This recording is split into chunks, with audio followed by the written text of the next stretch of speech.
চারজন ঘুরতে যাচ্ছি, তিনজন ইসলাম ধর্মের আর আমি হিন্দু ধর্মের। বলছে যে আজকে তো আমরা সবাই বোরখা পরে যাচ্ছি, তুই কেন অন্য ড্রেস করবি, তুইও বোরখা পর। আমাকে নিয়ে কি তামাশা হচ্ছে?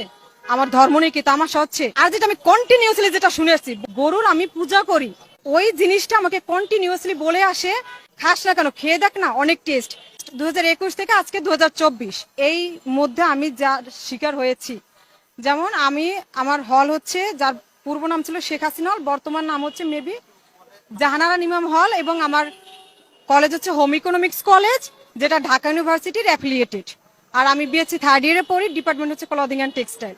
তো আমি যখন হলে উঠি, আমাকে বলা হয়েছে যে এরকম মানে ফ্রেন্ড সার্কেল ঘুরতে যাচ্ছি, যেখানে আমাকে বলা হয় যে চারজন ঘুরতে যাচ্ছি, তিনজন ইসলাম ধর্মের আর আমি হিন্দু ধর্মের।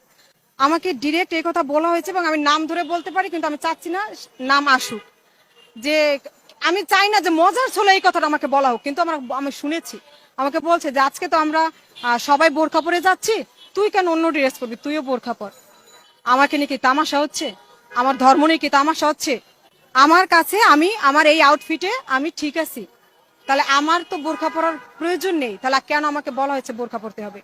আপনাদের যে বোরকা পরার কথা বলছে সে কি আপনার কি হয়? আমার ব্যাচমেট, এবং আমরা একই হলে থাকি। তাৎক্ষণিক কি প্রতিক্রিয়া জানাইছেন তাদের? তখন আমি তাকে বলছি যে ঠিক আছে, আমি আজকে বোরখা পরবো, তোরা তিনজন বোরখা পরছিস, আমিও বোরখা পরবো।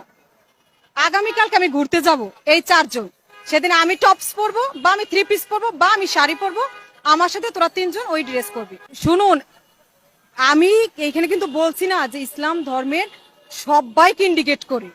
আপনি আমাকে কোশ্চেন করছেন আপনি কি কি বৈষম্যের শিকার হয়েছে, আমি এই যে একটা পয়েন্ট বলছি, এবং আজকে ওইটা মজা করে বলছে।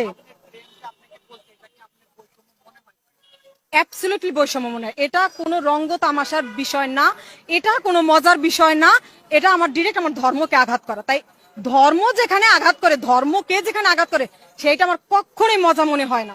সরি টু সে, আমি এটাকে কখনোই মজা হিসেবে নিতে পারবো না।